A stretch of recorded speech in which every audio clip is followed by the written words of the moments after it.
Welcome to Stab 3 Holiday Horror with Commentary. I'm writer and director Joshua Patrick Dudley, and I'm here to share some behind-the-scenes information with you about making the movie. So when I was thinking about Stab 3, I originally had a couple of different ideas, and then I just got stuck in the ending of Stab 2 with how much I love the tribute to Home Alone. So I decided I wanted to do a Christmas movie. Which I've never seen done for a Scream movie or a Stab movie before, so I thought it was a really cool idea.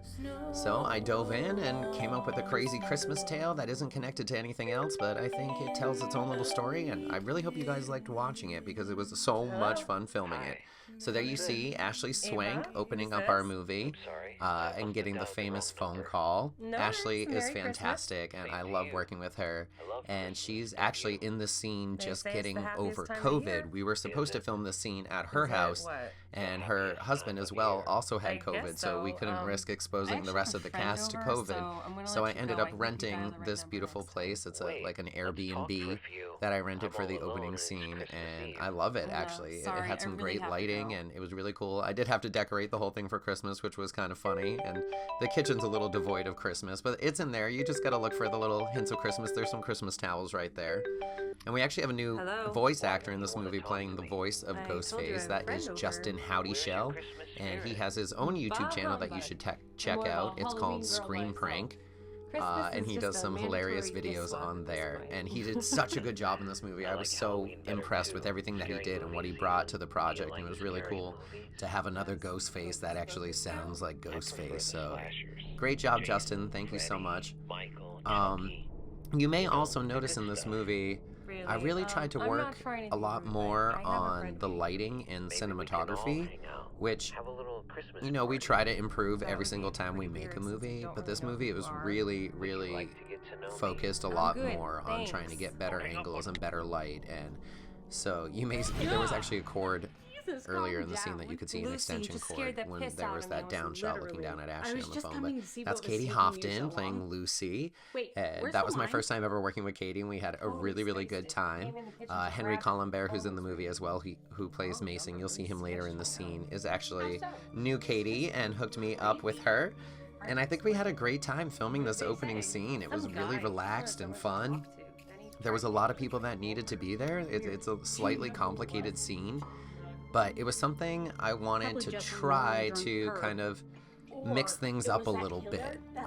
The opening in this is very different than a typical opening. It starts off the way you think a normal Scream or Stab movie would open, with the phone call and the victims in the house.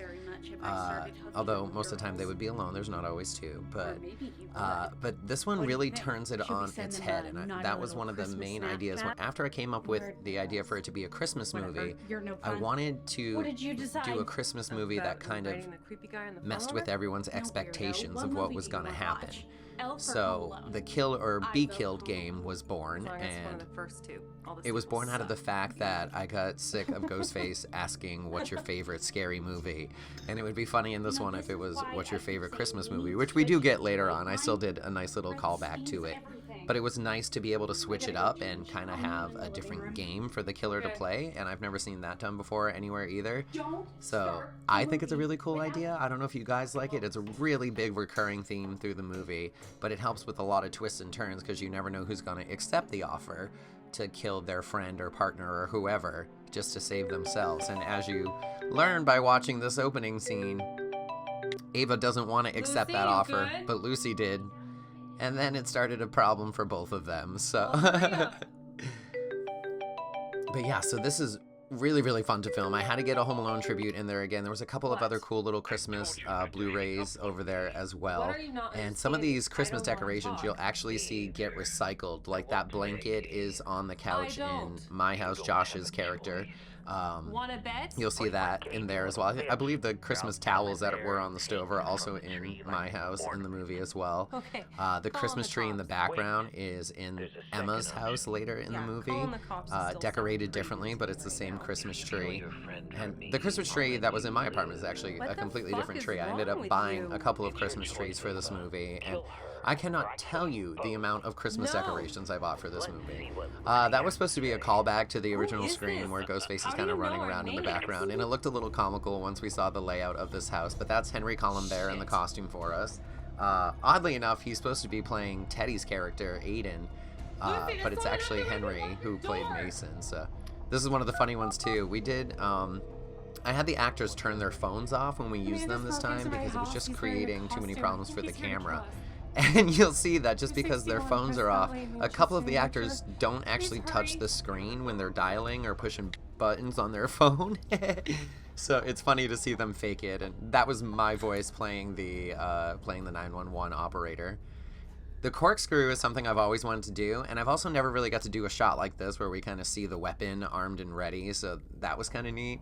But we had to make sure there was no knives in the kitchen so that it didn't look like she had any other options but the corkscrew, although I'm sure she could have found another weapon. But if you don't remember, the corkscrew comes in pretty handy in about a minute. That shot of Katie sneaking out there, playing Lucy, sneaking out of the back, just awesome. It was so much fun to film in this house. And I liked this house because I actually thought it looked like a more modern version of the set of my house. So it was really kind of neat. It kind of tied it together to make it look like they were from the same area. When in reality, this is a solid 3 hours north of me. So we actually did most of this stabbing with the corkscrew effect practically. All the blood that you see on her sweater is real. And yes, you can clearly tell that some of the spraying blood is digital, but we tried to step it up a little bit. The actual blood came out really good when we did it on set. But sometimes we just dress it up because this was the only person that gets killed in the opening scene, so it had to be a little bit bloodier, I thought. But it is actually funny because some of the fans will write in and complain that they wish we did everything practically and didn't use any digital blood. So if you're one of those people, I'm very sorry that we dressed up some of the attacks with more blood. Later in the movie, you'll hear me talk about, too, a scene where we missed a lot of blood. So we had some challenges on set that usually lead to us needing digital blood or wanting digital blood, so sometimes we do it, sometimes we don't. We definitely did it a lot in this one and the last one, and sometimes they really, really pay off, though. Like the fire scene in the last movie was definitely something that had to be done digitally, so, and I'm super grateful for our digital effects artists that work so hard to help us out. So thank you both. You know who you are. I appreciate you so much for doing that. This was really fun to film, too. I like to write everybody slightly different characters every time from what they get to play, since we kind of do that thing where we bring back the same actors as different characters. Which is actually not the case with David Affleck, who's on screen right now. Affleck, that was funny. But yeah, he played a cop in the last movie in a small segment on TV, and then I expanded his role as a cop because I thought he was such a good cop. And Henry is so gung-ho to play anything, and I love having him on set. He is so much fun to work with, and we always have such a good time. So it was fun to kind of write a script that was kind of based around his character, and it did minimalize the amount of time he had to be here character-wise, but he ended up playing Ghostface in the costume so many times that he ended up showing up for a lot more filming than he probably thought he was going to. But I love you, Henry. Thank you for everything. So yeah, that was our crazy, weird opening for Stab 3, where Ghostface doesn't kill anyone, but other people kill other people. I love that opening title sequence, too. Our digital effects artist did such a good job on that. And I actually added in the snow in the subtitle, but I thought it came out really, really cool. It's a nice tribute to the Scream 3 opening as well, if you didn't catch that. Here we have a nice little Christmas montage at my house, or my character's house, Wyatt and Aiden's house. And this was another one where I really wanted us to be able to play different characters. So I wrote myself as a very perky, happy, over-the-top character, which my character is usually a little dramatic or angry or the killer. And he's actually happily in a relationship with someone, which doesn't ever happen to my character in any other movies. He's pretty much always single, whether he's gay or straight. So it was really cool to actually have an on-screen boyfriend, especially one as amazingly talented as Teddy. Teddy, you are a joy to work with, and if anyone else ever wants to cast Teddy, I would say do it in a heartbeat. Teddy and I met on the set of another movie I was in called Honeydew, and he was a grip on the set while I was acting in the movie, and I hit it off with him. I just thought he was great, and I didn't know that he was such a talented actor. I did get to see him shirtless, so I knew he would look good on camera. We'll just throw that out there. But I didn't expect him to be as good as he was, and I'm so, so grateful to him. Teddy's straight in real life, and he just plays the gay boyfriend so perfectly, and there's not a lot of actors that are comfortable with playing gay, which is ridiculous. But Teddy was very open with being comfortable, and as you can tell, he's very comfortable with me on set. Our characters are kind of all over each other, and we had so much fun. I should also give a shout out. Even the lead girl's about to walk in right now, Miss Anna Belmont, playing Cassie Kennedy. There she is. And I should also give a shout out to Matt Arsenault, who is filming pretty much every single scene that if I'm on camera, Matt's behind the camera. There is one exception to that we'll talk about later where Rachel came and helped out. But Matt is also from someone I met on the set of the movie Honeydew. And he's a very talented camera operator, and it's such a fun, great guy to work with, so it really is a joy to have him on set. And I ended up giving him an assistant director credit because of the amount of work that he put in behind the scenes to really help put the scenes together, to make sure they were going to look good on camera. And man, did he work those angles. We got some really cool shots. Like I said, cinematography was a big focus for me on this one, so it was really cool to have a talented cinematographer on my side. So thank you, Matt. After the murders. Now to Anna. Anna is another amazing person to work with. I met her on the set of, our brother was accused of doing to those people. A Batman movie I was in where I played the Riddler, and she was a special effects makeup artist, and she actually came and helped out on the last movie in Stab 2, and she did Dalen's slit throat, and she helped out with a couple of the effects in the finale of this movie as well. I'm sorry. I didn't. And another one who I met her in a completely different job, where she was a special effects makeup artist, and then bam, she can also act phenomenally. And then her and Teddy and us together, it was a dream, honestly. I had so much fun making this movie and being able to work with such talented, fun actors. And they were all super committed, and they knew their lines, and they showed up ready to film. And look how wet Teddy is. He didn't really go in there and take a shower. Like, he went in there and got himself all prepped up so it looked like he took a shower. I didn't really have to work that hard on this movie to get great performances out of the actors, and that is a dream come true for me. It's really, really incredible to be able to work with such talented people. So to everyone in this movie, your performances are phenomenal, and I can't thank you enough for that. And Teddy, as always, thank you for being shirtless. I know I appreciate it, I'm sure a good portion of the audience does as well. And Anna's such a good sport, getting covered in all that flour that I was covered in, so this was a really, really fun scene to film, and I'm glad it worked out the way it did. Writing the script for this was interesting too. I really wanted a strong lead girl.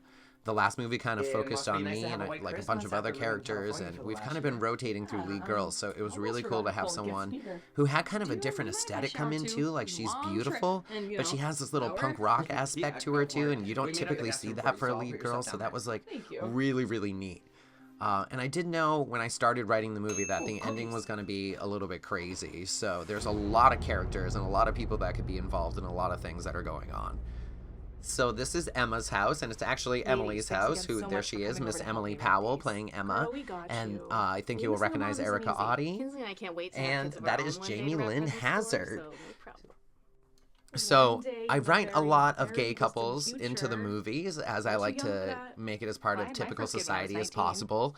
And this one actually worked out kind of funny. I have had lesbians in the movie before, but these two were originally, Jamie Lynn was originally slated to play a different part. She was slated to play the stoner character, and then the original actress playing the stoner character, Charlotte, couldn't do production anymore, so I needed to find a replacement for her. And Jamie Lynn said she would rather step up to this other character of Harper and let somebody new take over the stoner character. So I'm not sure if I said that right. Whoever was supposed to originally play Harper is the one that couldn't be in the movie. And she was quite a different typecast. She was more of a butch type lesbian that was cast originally in the part, so you'll notice some lines where she's a little bit rough, but it's actually great the way it works out to have beautiful Jamie Lynn spitting out these lines too. And then two beautiful girls as a couple. I'm sure the males and the women in this audience were drooling over them. Emma's character is actually another one that I had a lot of fun with too. She has probably the most dramatic history out of almost all the characters in the movie. Like, she is basically the secondary lead girl. Because the movie involves a lot of her history and how it connects to Cassie and to Mason and to the killings and to everyone else that's kind of in their social circle. And So, she used to be the lead girl's best friend, and then she slept with the lead girl's now ex-boyfriend and had a baby with him. And her character was really, really well developed, so that was really fun for me to do in the writing process. And after working with Emily on the last movie and seeing her strengths in her acting and where they lied, it was kind of interesting to write her a dramatic role, because her character doesn't really get to be super happy through a lot of this movie. So I hope it was fun for her to play. Like, I know we had fun on set, so I hope I didn't put her through too much trauma having to live through this character's trauma. But Emily, great job. She just blows me away. And some of the actors, Emily included, I don't think she'll mind me saying this either, get a little bit nervous when they first see the script and see how many lines they have and the type of scenes they're doing. But then once you get the actors together and they start running the lines and we get on set and start blocking out the scene and stuff, it's amazing how quickly they can click into character and bounce off of each other and feel the flow. And that was definitely one of these scenes. There was a couple of line struggles. Erica had a horrible time in the scene. I feel so bad for her. She had some big paragraphs of dialogue, so I think that kind of eases everyone's tension, and everyone just kind of vibes on the fact that, don't worry, we're going to get there, we're all here for each other, this is a team thing, and we're going to have a great time doing it. So, and you really get the sense that the girls have known each other for years, and they haven't, like, at all. Erica and Emily had met on the set of the last movie, but Jamie Lynn was brand new, and she fits right in, you can't even tell. And it was just a vibe that continues throughout the whole movie, that all these actors are just so willing to have fun and be on set and work hard and get to know each other and become friends while they're filming. I don't think I've ever had a movie where so many people were taking selfies behind the scenes as Stab 3, which you can see a lot of in the bloopers and behind the scenes video. So definitely check those out if you want to see some of those behind the scenes photos. Check out that video. So yeah, this was another fun scene to film. Emily actually has kids in real life too, so we got lucky that the kids weren't home. She had to arrange it, and get everything taken care of, and then we went over and hustled it out as fast as we could so we won't be disturbing the kids' lives. And you can see their pictures in the background, and the presents we're wrapping are actually some of her kids' Christmas presents, which is really funny. But that just again shows you how much the cast is willing to help out. That Emily was like, here, wrap my kids' toys again, and we can use them as a presents. That's an actual Christmas tree in Manchester, and all this footage is all of Manchester. There was so much snow while we were filming that I was able to kind of just keep going out and filming the random shots that I needed sporadically throughout filming, because no matter what day it was, there was a blizzard. So another big thank you to the actors in this movie for putting up with the amount of snow that they had to film in, which later on in the scenes definitely gets dangerous when a lot of these characters are running around on top of snow and on top of ice and trying to stay balanced. So if anyone looks like they're running funny, that's why. But here we have David Affleck again and Douglas Graves, and I've never really done the classic two-guy cop team-up. I did the two female cops teaming up, and they were actually related. So it was a different sort of experience for all of the characters. So I've always kind of wanted the cop buddy cop type thing that was going on. I just started that one out. Enjoy that. I'm not going to edit that out. I hope you all have a good laugh when you hear that. But yeah, I wanted to explore the buddy cop type movie as well, and they have some vicious backstories that you'll learn later in the movie if you haven't already seen it. But they have a reason that they are both on this case and that they both want to be on this case, and I was blown away by them. These two guys, all of the scenes that they have together were filmed in one day, back to back to back to back to back, with only breaks for like lunch and dinner. And then David had to come back for one other day for that opening scene. But every other time you see these two cop characters, all of those scenes were filmed in one day. And with this amount of dialogue, I was so impressed with both of them. Sorry, kid. Douglas, I actually know from that Batman movie I referenced earlier where I was the Riddler. He played one of my thugs, and he's a stuntman in real life. And I honestly don't remember how I met David, which is kind of funny. I think he was a friend of a friend. I think he was a friend of Sherry Lee, if I remember correctly. Sherry Lee or Henry, I guarantee one of them recommended David to me. And it was a recommendation that will never be forgotten. David is fantastic, and Douglas was fantastic too. When they get emotional later in the movie, when we were filming, there's some takes that you guys didn't get to see of David that are just gorgeous, and I'm like in the backseat filming them and crying. That's one of the funnier shots in the movie of us driving in. And Teddy was in the car with us too, and we tried to light it so you could see him, but you couldn't. But it's just funny that the two characters are driving with the lights on, and they're in the same exact car that the cops were just sitting in. So this entire scene is actually a reshoot.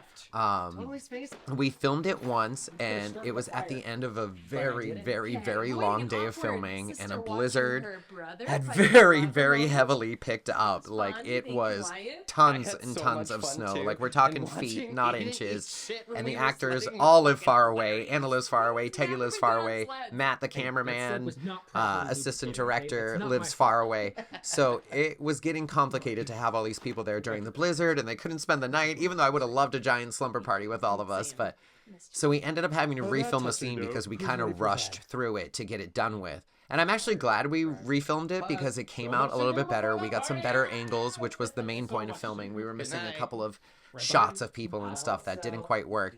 But it was funny because a lot of us changed our wardrobe and we adapted to different outfits. And I think the outfits we ended up with in this reshoot came out really, really good. They're like complementary to each other. They're very wintry. I love her New Hampshire sweater. So, and like I said, this movie was Christmas just vomited on the sets of this movie. I spent a very long time making all the props and stuff in this set, specifically at my house, because I was home, so I had time to hang up all these lights and find every little random piece of Christmas thing I could. I made that gingerbread house in the background out of cardboard, but it's made with real candy too, but I didn't want to build an actual gingerbread house, so it's made out of cardboard and painted. And there's just a lot of really weird stuff that you wouldn't think would take a lot of effort. The pictures on the fridge, Teddy and I took a bunch of pictures together, and then the picture of him and Anna Cassie on the fridge is actually photoshopped together. It was a picture of Teddy and another girl, and I photoshopped Anna's face into it. Here you see a bunch of clips from other short films that we've done too, which I like to use in a lot of our movies where people are skimming through channels, and it's cool to see some of the other things we've done just kind of thrown on. That's Mia Gaudette, who you may recognize from Stab 2 as well. And she couldn't really take part in this movie, but I had a different girl playing a news anchor, and she quit. So Mia was a last-minute addition, and I just kind of begged her to do it, and she's such a sweetheart that she came out and did it with me. And she's so sweet. I love working with Mia, so it was so fun to at least get her involved in this. I try to bring as many of the actors back as I can, so it's nice when even if it's just a tiny little cameo, at least they were still involved in it. And the same goes for Rachel that you don't see in this movie. This is like, it may be the first, I think it is the first Stab movie that Rachel isn't in. But her vocals are in it. Rachel sings all of the Christmas songs throughout the movie. And Rachel actually, speaking of, helped me film this scene here in the hotel. So that's Dalen Castile and Katrina Chamberlain playing the Chase twins, Chloe and Colton.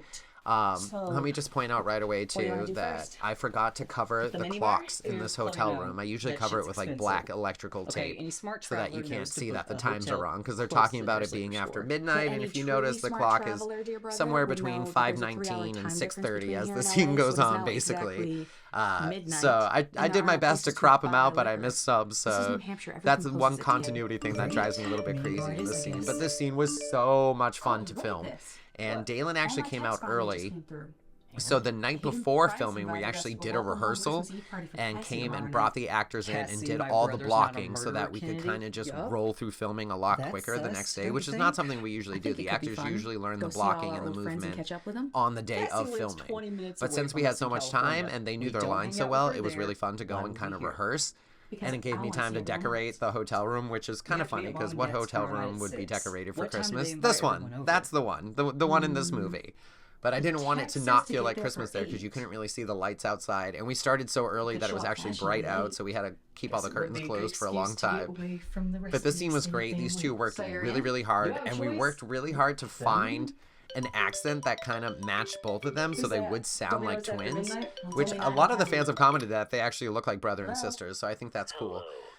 But so Dalen tried hard to do like a New Hampshire Boston accent, and it just wasn't working for me. So then I had Katrina try a southern accent, and at first it was like a little thick. It was a little foghorn leghorn, I think is what I told her. So we kept working on trying to lighten it up, and if we couldn't get the right accent, I'd be like, Dalen, say that sentence out loud for her so she can just try to mimic what you're saying, so we can try to make you two sound the same. But it is funny because the characters are from New Hampshire, and they now live in California, so there's no explanation whatsoever for their southern accents. This was another scene, too, that because we had the time to rehearse it, we wanted to do some really special things. The tribute to Psycho was written into the script. It was something I wanted to do from day one. And we didn't rehearse that, actually. We didn't rehearse it shot by shot, but we did film it shot by shot. So the blocking that we had done the night before was pretty much up until when they died, and then all of the death scene blocking they kind of learned on the spot, just because I think it's a little more fun, and it makes the actors look a little more frazzled if they're having to learn big attack motions on the spot. So we rehearsed most of the scene up until that part the night before, and then the night that we filmed it, because this was all filmed in one very long night, is when they finally got to learn the actions for the death scene and stuff like that. But they knew what was coming. It was in the script, and this is one of the scenes that we actually stuck very, very close to the script because it is such a big scene. It's essentially the real opening scene of the movie, because Ava's scene in the opening was a year ago. So this is the opening scene, technically, for the kills that are happening in this movie, which is why it's so big and so long and drawn out, which I really like. These two were so much fun on set. I loved working with them. We had a blast having Rachel there, because the reason Rachel was there, I had to play the killer. There was no one else available to be in the Ghostface costume that night, so I had to step up and step back into the robe and the mask, and I really needed help with filming. So when the killer comes out is when Rachel starts filming. Up until then, it's me filming. But this, like I said, was really, really fun, and they were so well practiced, and they knew their lines so well that it was a pretty easy shoot, honestly, just because we knew the blocking, they knew their lines. There was a few little flubs here and there, but that always happens. You've probably heard about 25 flubs of me doing this commentary right now, so. But it was a great scene. I think there's some really nice shots in it. The lighting is really cool. I like that we used the lighting from the hotel room and then added a a little bit extra too. Yeah, I think the clock now says like 6:29 or something like that. I only saw it for a second. I'm not sure if that's right, but yeah, for the most part, this was, like I said, we really stuck to the script and rolled with it and took it chunk by chunk by chunk. And there was a lot of, we shoot single camera, meaning we only have one camera that we film with. So there was a lot of, all right, let's do it again from this angle just in case. But their performances were consistent through everything, and it was so much fun. So this is where Rachel starts filming, that shot right there. And that's me in the Ghostface costume. And if you watch the bloopers of this, you'll see that that is actually a rubber knife. And it's not like retractable or anything. And you could see it bending a little bit. So I asked our digital effects artist to really cover it up with some extra blood. But I love the knife. It stuck in her. That was a separate prop that I made for the movie out of a foam knife that was glued to like a piece of cardboard and then poked out through her shirt. It was really, really cool that it just stayed there. I love trying to make people go out windows. We missed his little perspective shot of looking down to show you that it was too high for him to jump. And then you have this little time jump right there too, where he should be there, and we don't see that he's there, but instead we see he's hiding in a shower. And this is already where the tribute to Psycho starts, because that shower curtain was the closest thing I could find that was kind of reminiscent of the one used in the remake of Psycho.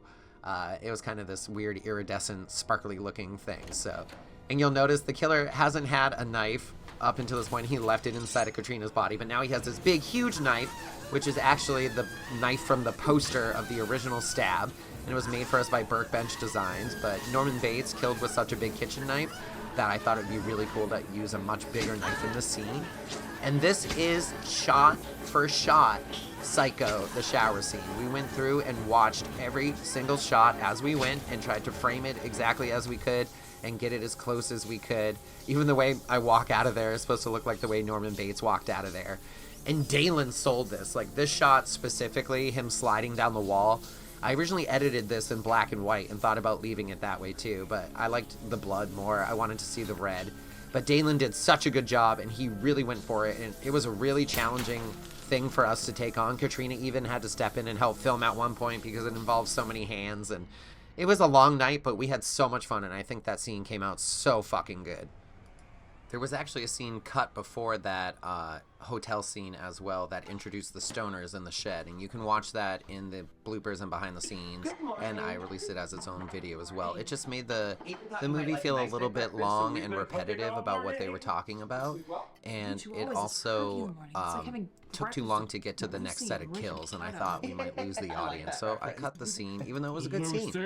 But here we are back at my house on Christmas Eve morning, if you will. This was another scene filmed by Matt because I was so heavily involved. Those fucking pancakes. I must have eaten about 97 of those pancakes while we were filming.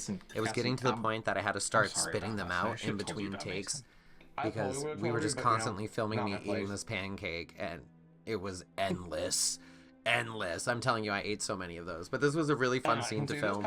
My character very quickly kind of sees his way out of the scene, and I did that intentionally when I was writing, just so that I could have a break and not have as much dialogue and we could focus on the other characters and their backstories. Because, like I mentioned about the Emma character earlier, a lot of the characters have some really deep connected backstories, so that was fun to play with. It was fun to make it more of a family drama than just a horror movie where people were friends.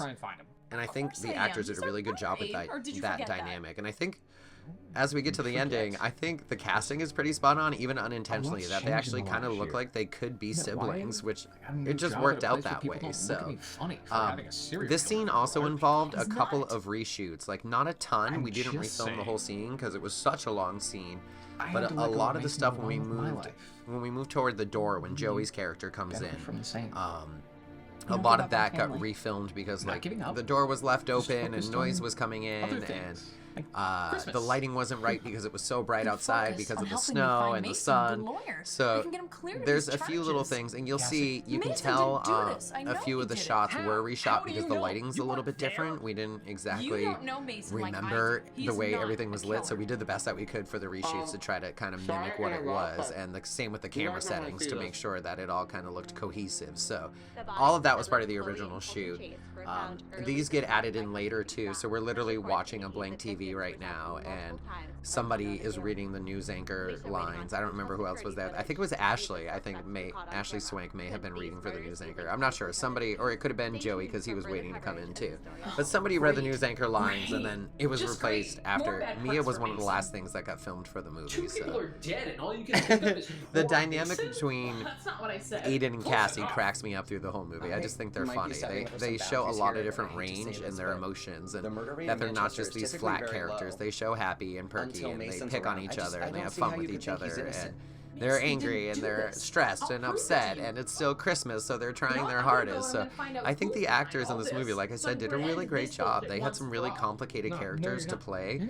I looked so spaced out in that shot, I just laughed for a second. But yeah, their characters were so complicated to play because there were so many levels to these characters, because they're humans, and that's what a character should be. So I'm patting myself on the back a little bit, but here we go. Enter Joey Sebald.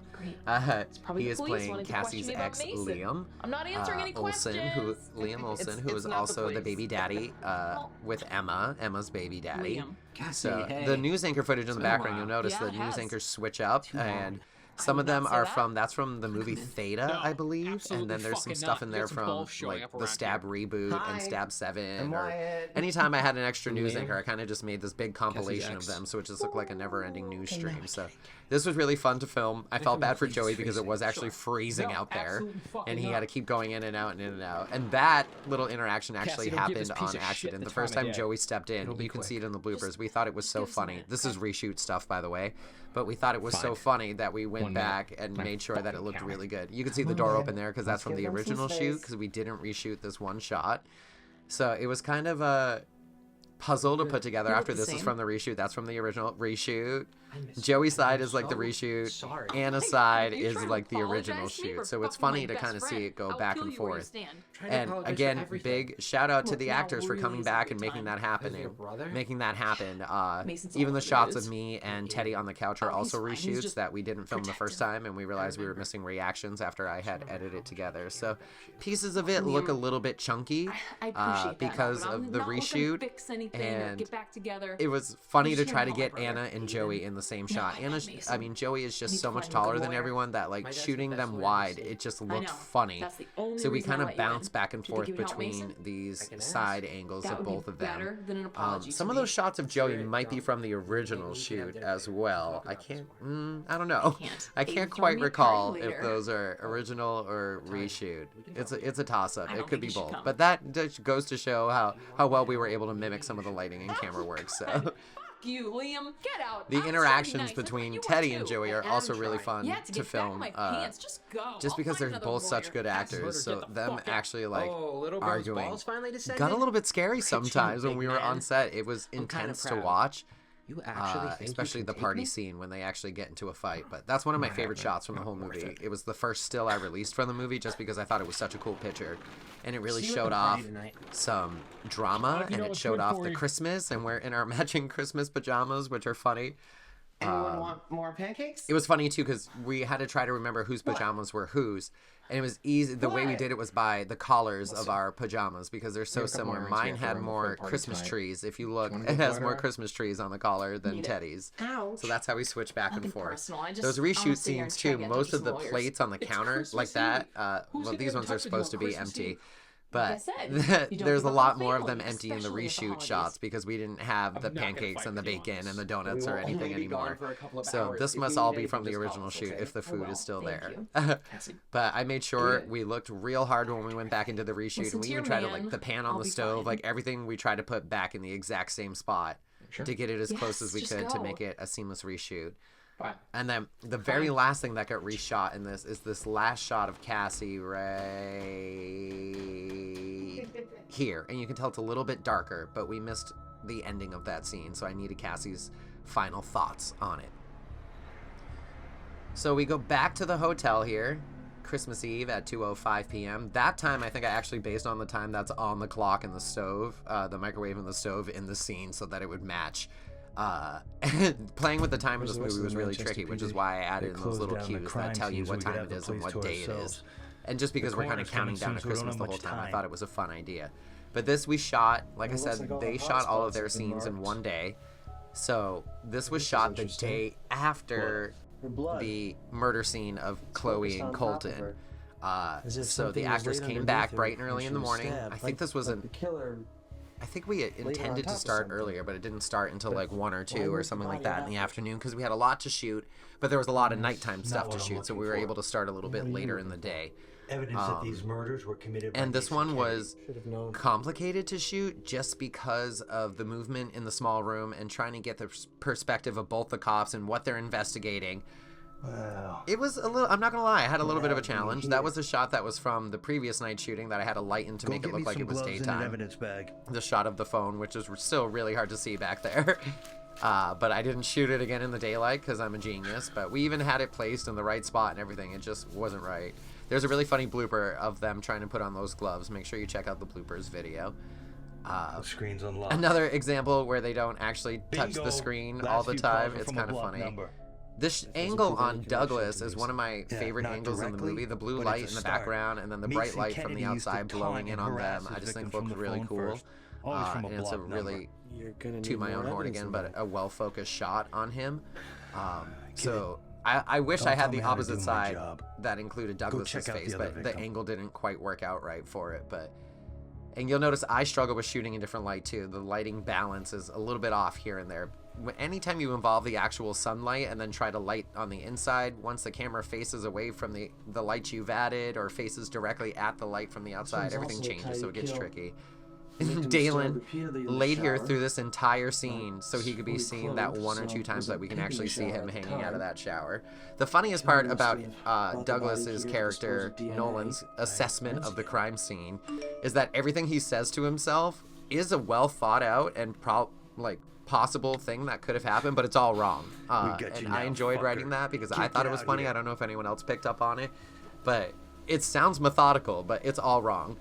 Security footage from the hotel. This is camera. actually me in this What do you costume see? again too. The shot you see of Ghostface, Someone and wearing this a was mask. filmed. Yeah, the exact Katrina same went mask out that in the hall and we Mason brought a Kennedy chair wore out when there he for her to killed. stand on, and Does she it mean held he's it way wearing up it this high so it time? looked like What do you security camera think it's a footage. And copycat? then I added effects to You it think it's later, a and I just had her coincidence walk that down that Mason hall Kennedy with that has giant escaped? knife. When We we need to keep our options most of the open. time when we Now film in look at this hotels, we case don't with tell Mason them what we're colored doing because glasses. we don't want It's it to the be a exact problem. same So mask in costume. it was And it what gets about a little DNA? tricky sometimes The making mask sure we don't last bump year. into other hotel Did the guests or DNA employees evidence while we're match filming. Mason? So, but this is another great No, scene that between the was cops scrub where it clean. really kind of establishes the nothing left. dynamic that this kid is trying to solve the case and not just Someone's fishy blame about the this. Mason character for it.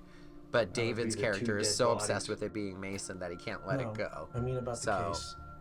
and again, anytime I could open the windows in it this yourself? movie, I did because of the amount of snow that had fallen in and around New Hampshire. It was free set deck, free decoration for the Text movie. message from Aiden So every Price. time it was possible, I Inviting showed off Chloe how and much Colton snow to a was party at his actually house outside to make it feel more Cassie's homecoming? Christmassy. Yeah. And I think it Finally gives some it a good little more detective depth. work. It's not a Nathan's real gonna movie show shot up, on I'm actual sure of sets it. by any Whoever the means. killer It's a actually is. YouTube movie, very amateur, low budget. So it's cool that we can add that realism to it because the sets are already there for us. But Katrina and Dalen, thank you again. You guys were champs for laying there through all of that and dealing with that. And I had so much fun filming with them. And David and Douglas too. We had such a great time. This was a pretty quick and easy scene to film, and it came out pretty damn good. Random stock footage of malls. It was hard to try to not show logos in that. You can still see a couple here and there, but I was trying to avoid all the logos I could.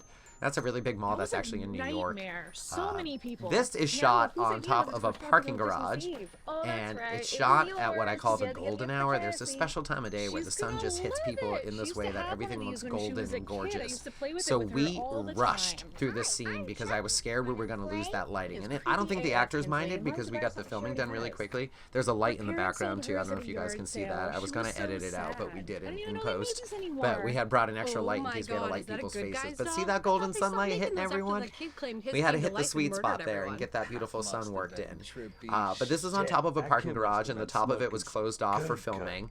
And there is a random car that pulled in at one point that you don't see in here, but you can see it in the bloopers as well. But it's funny because they're talking about how busy it is inside the mall that they just left, and they're heading back to this parking garage where there's not a single car parked in it. So it doesn't look very busy, but Really? for audio purposes and the safety of our actors, we couldn't film in an active area. And Seriously, this she was a does good not chance to mind show her off a being little there bit more of the You cityscape know of we're getting Manchester. her, You so don't we see should a be in ton the of car. it, but it shows you a lot more buildings, and that's something I tend to miss out on, is showing you all of the town that we're filming in. So I thought filming on this When big, don't you? wide open thing, wide open rooftop, you get to you see a guys lot hear of the about cool Chloe and architecture Colton? around Chloe and Colton, Manchester, the and see Chase that it's twins? bigger than just these Wait, little apartments or who's houses chasing that we're twins? filming in throughout the rest of Chloe the and movie. Colton Chase. And this They were scene, because we twins, cut went the to high school first with them, scene of the grew up with them, Stoners, hung out this with is them all actually the their time. introduction, and I Oh, think I their remember them introduction now. actually plays a lot better here too, Probably because they're you're kind of high. just these random characters, but That you tracks. instantly know they're the stoner characters of the movie. So I think this was a great introduction to them. I'm also a the news said massive it was Chucky bad, fan, like, which is really why the bad, Good Guys and doll Mason makes a did. cameo, and it was written into Really? the script that it would be a missed Good that. Guys doll. Dude, I'm hoping to see him at the party It doesn't really tonight. bring Chucky into our universe, even though they what? have He's a lines about that serial kid that claims it killer. came to life and killed his friends and He's family or cool whatever. shit. It was Not just a only nice that, little one of nod my to best Chucky. smoking If I buddies. could do a Why don't you Chucky give him a fan show film, up? I I need would, to but I fuck could him up never in front handle of the everyone. puppeteering and the Shit, amount of babe, we work that gotta must go into It's those. getting late. But I am a It's like, huge, we're huge, supposed to huge be Chucky 20 fan. minutes, so I think we gotta split up. And Erica Alright, also alright, is a huge check. fan So of you horror go to the movies and bakery, Chucky, get the so that was cake, really fun and for I'll us go to the dry both. cleaners, And get she the was outfits, so and we'll excited just to meet get to back at carry home. the Okay, that doll works. Sorry, guys, until we it got started the cramping jets. her See you at the arm. party The only thing tonight? I wish is Yeah, that it we'll didn't be say there. Chucky underneath it, Maybe. because it's got that kind of horror logo. But aside from that, it was a really cool cameo to have a little Chucky doll in there. Let's go. We almost went all out too and got like Good Guys wrapping paper and stuff, but we don't want to go too crazy, so. This scene was also part of a very long day of filming that involved that blizzard day that I was talking about. This was filmed before the scene that we ended up reshooting, just because it was so long and so late that we ended up having to reshoot. So this is an important scene because in the last couple of movies, the lead character or main character hasn't been getting a phone call and an attack scene. So Cassie doesn't get attacked in the scene, but it leads up to what would be an attack. But I didn't feel like it would make sense for her character to get attacked here. I thought it would be fun if she got a phone call so that she knew people were like fucking with her choice, not family exactly type deal. looking forward to it. But writing an attack here would be hard to explain who the killer was in the until, scene. Since you know. everybody else has an elsewhere to be, essentially. And Watching Christmas it movies? kind of like messed up the pattern of the movie, because we did toy with it there being an attack, and then Ava's character, Ashley playing Ava, came Claus, in you know that. after the attack. But it kind of ruined the he's gonna make me joke watch it with of me every Ashley being Christmas. on the other side of the curtain when Ghostface calls. Mason, So, you but have this to turn was yourself in. this is where We'll we got find to a lawyer, sneak a in good one the this little time. classic, what's your favorite Christmas movie? Do you like Christmas movies? So that was a nice little tribute. We got a nice "Do you want to die tonight, Cassie?" So that was cool. And there's also a little callback to Stab 2 in here, because he tells her he's coming up the stairs, and that's what the killer did to me in the opening of Stab 2. No, you're not. This little pause right here is actually interesting. I'm actually giving Anna direction. So you can kind of like see her nod right here. Okay. I'm right coming. that to continue the action, but I didn't want to cut the shot, because I just figured it would be easier just to get it in one shot, and we hadn't rehearsed that part. So Anna just did it on a whim, and she did great. And it was all about this carrying the knife over like Michael Myers, and we were making sure that the blade hit the light so it looked great. I wasn't expecting And a this is warm one of the welcome, times but too. I that did was this a really little cool over the lighting top. here. That's a This little is bit of a not for callback you. to Sorry, Ashley someone was in Stab 5 when she harassing played the me. fortune teller. She's got the hood are you on. doing here? There's some really dark lighting to around talk. her. She looks a And little why would I give you the mysterious. time of And I day thought that was after you good for the helped put my Ava innocent character brother too, because we behind haven't bars? seen her since 'Cause the I'm on opening your scene. side. So it was kind of important to give her an that wasn't a joke. introduction that was darker than how we initially met her, where she was all bubbly and happy. We had to see a different side of Ava now that it's been a year since she had to murder one of her friends, and she's been keeping that secret, and now she's here to confess it to Cassie. Now you're here to confess and kill This me scene I'm here to make amends. was really fun to film. There's a bunch of the actors, you can't actually see them, but some of them were like hiding up in the loft of the apartment and stuff, because it was such a long day of filming. I think Teddy was there, Matt was there, and I actually gave Matt a break and filmed the scene myself so So that you he killed could have a Lucy? little pause, which I don't know if he liked. I think he wanted Why? to keep filming, but this was another one that I was Why just did kind she of try to trying to kill knock you? out back to In a back. nutshell, So we saved a lot of time by doing close-ups and almost taking it line by line, and then picking and choosing where I would use a wider shot. It is a little bit of a talking head scene. quite the story. Like, I feel like they could have gotten up and done something at some point, Sounds but the dialogue was so important that I wanted the audience to hear what Ava was saying, because she's really explaining a lot of what happened and how they think Mason is innocent and how she can help prove it, and that she feels bad and blah blah blah blah blah. And you also learn that she's some sort of like amazing techie in this, that she was able to hack into the Manchester Police Department's database. Like, we don't really, Ava's got a weird backstory that's never fully explained, because clearly she has some hacker history or something in there. She's able to do that. But this was another scene that was like a little emotionally charged for the characters, and the actors had to put a lot into it to maintain Cassie's level of anticipation and Ava's level of dread on having to confess this story. But it is nice to see them bond again at the end, and these two were again a dream to work with. They have a couple of scenes together. After Ava goes missing, she's just back in the script as a pretty big character. She gets very quickly worked back in to the storyline, and it's all connected, which to me is cool. I hope you guys think it's cool too. But this was a really long scene, and Ashley had a lot of really, really long lines, and she did a great job with them, honestly. So, and there's actually little bits and pieces of her lines are actually cut out, which I did just to save time. I don't even think Ashley noticed when she saw the movie, but I cut out just like little chunks of information again that I think was like repeated a few too many times, and like I didn't want to drill stuff into people's heads. But I was really trying to make sure that people didn't You're brilliant. know what to think Brilliant about Mason, murderer. Not sure she should be trusting because you. he did escape, and only hope. nobody This knows is where the he is, only and hole people in are dying Mason's again, case. and the cop I assumes made a it's list, Mason. Detective So Chris. this is kind of like a maybe it's a not Mason. Okay, maybe it is. Maybe it's not. Maybe it is. It can't be. Oh wait, Great. maybe it So where is. do we It find the definitely security is. footage? No, it's not. So it's just kind of one of those moments, and a great way to get these characters to bond. And I love the way Ashley and Anna played this. It's just really funny to me that they have this like really intense conversation, and then right here at this moment, it's a complete change of pace. Like there's the mood completely shifts of the scene, and she was like, "Well, guess what? There's a party tonight, and maybe you should come, and we can be like besties again, and let's forget that you're a murderer, and like don't tell other people about it because it might sketch some people out." So this was really, really fun to film. I had a blast filming it. And the actors, again, Ashley and Ava really took some great direction. And it might be a really simple scene, but I think they brought a lot to it. And the scene gives a lot of information for the rest of the movie. Murderer thing, but we'll work on that. I think I might have something you can wear. What's wrong with what I have on? Funny little moments too, like that. Again, I'm not gonna mention the actors did such a good job of just bringing the life to the scenes. So they really just were like, "What's wrong with my outfit? Just not Christmassy enough. That's all." That is my cousin Corey playing Santa and his son Ethan playing Timmy in our fake little Christmas movie that they've been watching throughout the scene. This is another great scene for me. This was another one that was really fun to film. Again, we're filming at Emily's house, aka Emma, with Joey, aka Liam. And this was another fun one because it was one of the most drama-filled scenes that we've ever filmed. It's almost soap opera level drama. It's in the court paperwork. You have scheduled visits. It's really used to heavily imply that Liam might be the killer. He kind of keeps showing up wherever there's problems, and we get to see a more aggressive side of him in this. Although we get to see a pretty aggressive side of Emma as well. But him backing Emma up into the wall, we filmed this from a couple of different angles too. It was a really tight space. It was interesting to film, but it was really, really fun to film, and they did such a good job. Like, their performances are great. I feel like I'm watching my parents fight when I was a child.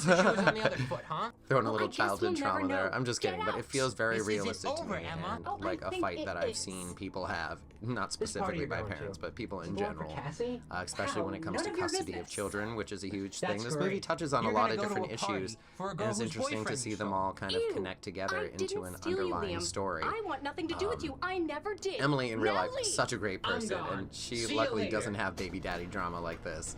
So I think it was fun for her to get to play the opposite of what her real life is like. Emily is very happy and perky all the time, and I adore her so much. So this was really, really, really, really fun to film. Emily had this really cool basement, and I was looking for a basement. You'll see there's even little Christmas decorations still down there and stuff like that. I wanted a basement that looked lived in, and, you know, especially for her character specifically, I wanted a house that looked like it had kids in it. So Emily was like, "I'm gonna clean everything and make it perfect." I'm like, "Oh, please don't. Like, please let it look like your children were playing and they just went to your mother's house." I don't have time for that. Fun fact, our digital effects artist also added in a couple of those phone screens for me. They're not there super frequently, but like I said, I had the actors with their phones off throughout production to avoid the extra light and random things and times and stuff we would see on their screen. So most of it was filmed with just blank phone screens. So that was one of those moments that we're like, all right, let's just add in a phone screen here. We should have faded that one out too, like we did the other one. But yeah, it's really neat to see. They're just in there a couple of times, but every time you see something on an actual phone, it was added in later, just because we didn't do it on set. However, that did prove to be problematic, so it may not be something we do in the future, adding them in later. We will most likely find different ways to interact with the phones in other productions. So I had to do the classic scare here, like you're just waiting for a cat to pop out of somewhere or something. And this is one of the only things from, I haven't even mentioned our amazing composer Seth Hayes yet. This is one of the only things I changed, and I took his music from another scene to really add to that build-up that something may be popping up behind her since she didn't find anything in front of her. And I don't know how unexpected it was for Ghostface to appear there, especially after the line, "This isn't a horror movie." Like, I think everyone knows he's coming there, but this was another fun one to film. I really tried to up the level of action in the chase scenes and attack scenes.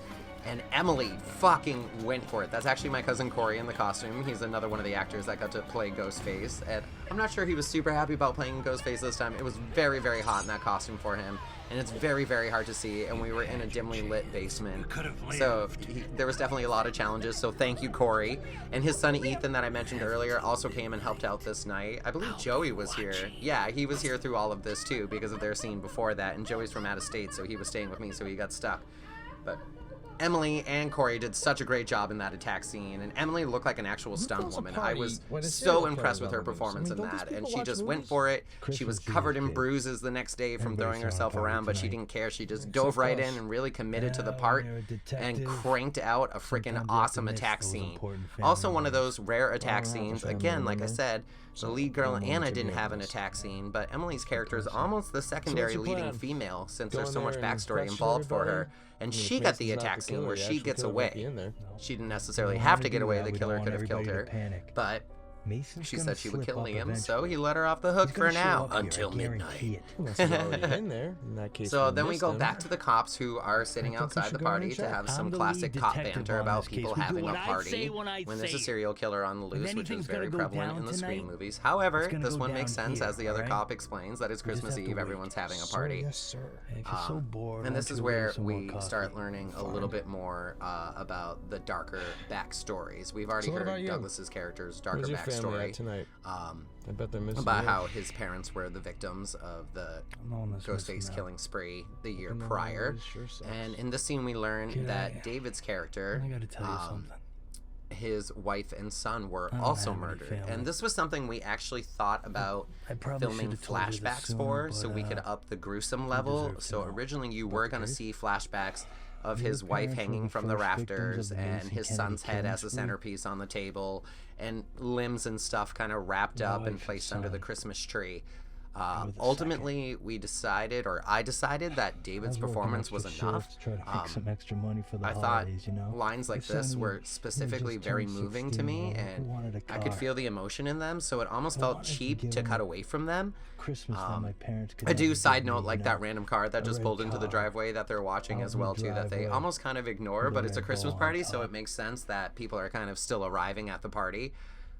So I liked that was a random occurrence. This is filmed on a real street, so all the traffic and stuff in the background is completely real, and that's why we were in a car on the side of the street, and we did what we could with it. But the performance was great, and like I said, ultimately we decided not to do the flashbacks because I didn't want to cut away from David's performance. I thought he gave a stellar performance in this scene, and I didn't want to cheapen it by throwing in some body parts and blood spewing, to quote Scream 4. Like a goddamn centerpiece.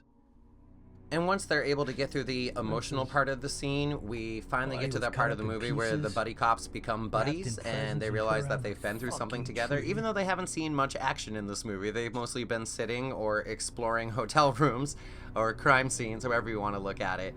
But they finally get to that point where they're able to look at each other as more than co-workers. They become friends, and it's just in time for them to die in a little while. So it's, ironically sad, but entertaining. And like I said, I can't praise these actors enough. They did such a phenomenal job. And I really like some of the lighting in the scene too, especially those shots from in the back seat where we see forward at them. The light bouncing off of them was really pretty. And I did it with a ring light, actually, that was plugged into like a USB port in my car, but I thought it looked like the light from the screens in the car, like from the speedometer and the radio and stuff like that. So I thought it played really, really well. At least now we got each other. Yep. Whether we want to and there we or go. not. Now we're friends, happy smiles, everybody's good. But let's get back to work. They got a killer to catch.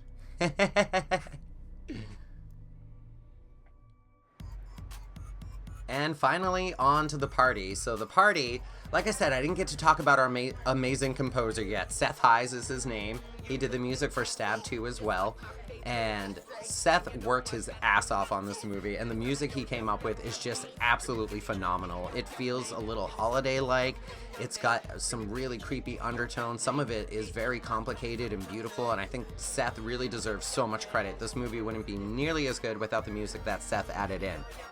However, the party scene was a challenge for us. We were trying to find music that wasn't copyrighted or that we could use without running into copyright issues on YouTube. And we talked about Seth composing some sort of party music. And it was a big, long thing. And then when I got all of the files from Seth of the music, the party scenes still didn't have any music in them. So basically we decided I was going to figure out what was going to happen for the party scenes. So the music you're hearing is music that I recorded years ago. This song is called Yummies, and it actually features Steve Matlock and Chris Doobie, who were the killers in Stab 5. They also have, they rap on the song. And you'll hear two more of my songs after this. You'll hear Lose My Mind, which was used as the end credits for Stab 6 and maybe somewhere else in the Stab movie, maybe Stab 7 as well, originally. And then you hear a song that I've never released before called Come Get It, that's playing very faintly in the background. And at the end of the Christmas party, we wind down with a little Christmas music sung by the lovely, talented Rachel Alexandria Arnold. This party scene, the lighting is just, I love it. Like, I worked really hard to get like a lot of bright colors in there and just light everywhere so that we didn't have to use big white lights to light everything. So all of the lighting that you're seeing is actually from Christmas lights and a couple of like party lights essentially, or lights that are the strobing ones that are changing colors are kind of additional lights that I wouldn't consider Christmas lighting. And then the fireplace on the TV was one of my favorite parts of this too, since I don't have a fireplace in my house. It made it feel very Christmassy, and it gave off a ton of light. What is it? So it worked out in more ways than one. It added to the Christmas feel, and it was very practical to help us with the lighting. So, but this scene was fun to film, and it's so fun to hear it with music and like background noise, because without it, it's like dead silent because we were so focused on capturing the audio from the lines. This weed that we're smoking is fake weed, and it was horrible. It was like herbs and flowers and stuff that they sell as like herbal cigarettes, and they were just awful. So I'm the only one that really goes for it throughout the movie. You'll notice everyone else takes like little light hits and stuff like that, but I go to town. And all these fun little party sequences. I gave Matt, the assistant director, Matt Arsenal, I gave him a lot of freedom in the party scene because my character was so much in the background. So this is where I really started relying on him to help direct. So I would direct scenes, and then he would step in to try to help direct where everything would fit together and how people should move as well into different areas. So, and Erica was actually sitting on that counter during a break, and I told her to stay there for the scene because I liked it. You can also see a better view of those pictures on the fridge that I was talking about. And there's a Hollywood sign, which is a little tribute to Stab 3 Hollywood horror instead of holiday horror, but I felt like there had to be a Hollywood something in there somewhere. So on the fridge you can see a Hollywood magnet. This was nice to see Emma and Cassie make up in the movie. And then I love Matt's shots like this where we go from one scene right into another. They're just kind of connected. There's no break. The camera just stays and moves in onto the next part of the scene. And we worked on a couple of those to make the movie feel a little more fluid. So they came out great. The lighting looks awesome. The actors did great. Matt did so good with the cinematography in this. And it's just, I think it all looks stunning. I'm really in love with these party scenes, especially the shots that involve these sparkly curtains in the background. They just catch so much light and they look so pretty. Find me later, I guess. And everyone at the party did such a good job. Like, it looks like we're actually having a party, even though we only had like 4 extras. This may be my favorite death scene in the entire movie. And it's not just because of the icicle. It's the only like really Christmas heavy derivative kill that I did. I just really like the cinematography in this. I had a lot of fun filming it. And some of this is shot like after, like that was shot after, like the stairs I cut in after. But just the way the camera moves and the way we see her perspective over and over, and these weird off-kilter tilts that I did throughout these, I just really think the scene plays out well, and there's some beautiful shots in this. Jamie Lynn did a fantastic job.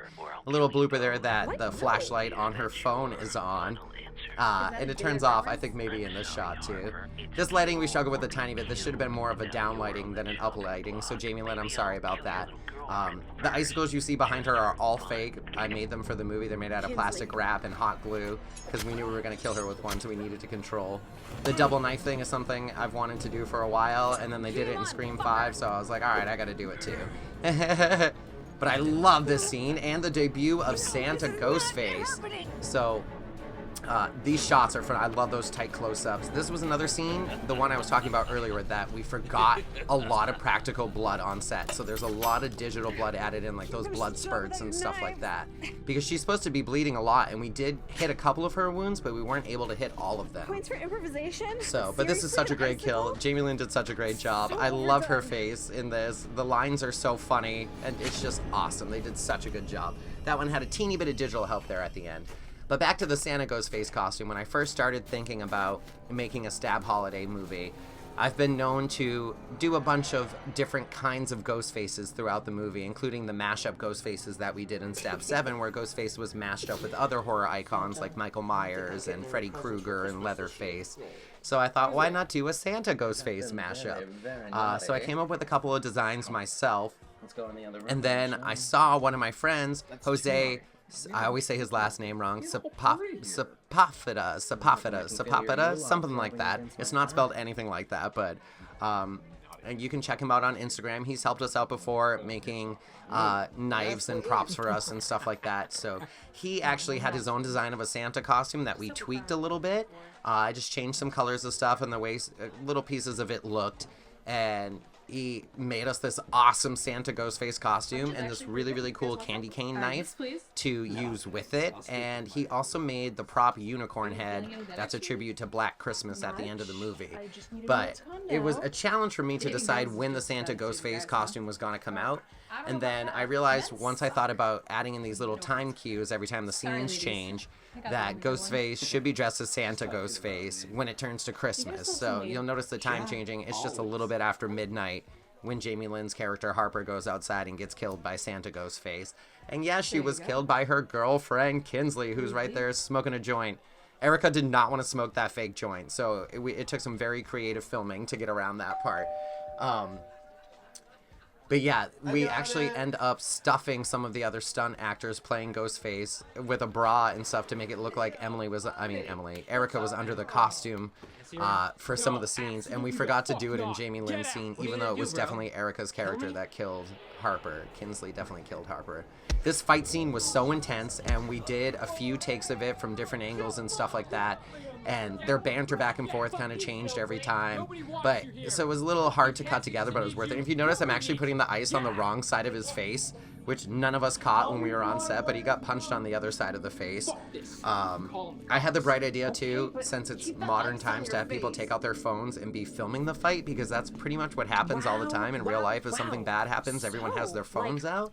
And I don't know if they're recording it for entertainment purposes or just to be a witness. But that's what people do now. They film everything, no matter how embarrassing it is for the people on camera. You never know who's gonna have a bad day, and people exploit that. But again, sometimes it's nice to have witnesses for actual crimes that are occurring. So, but anyways, that's enough of me interjecting my opinions into this.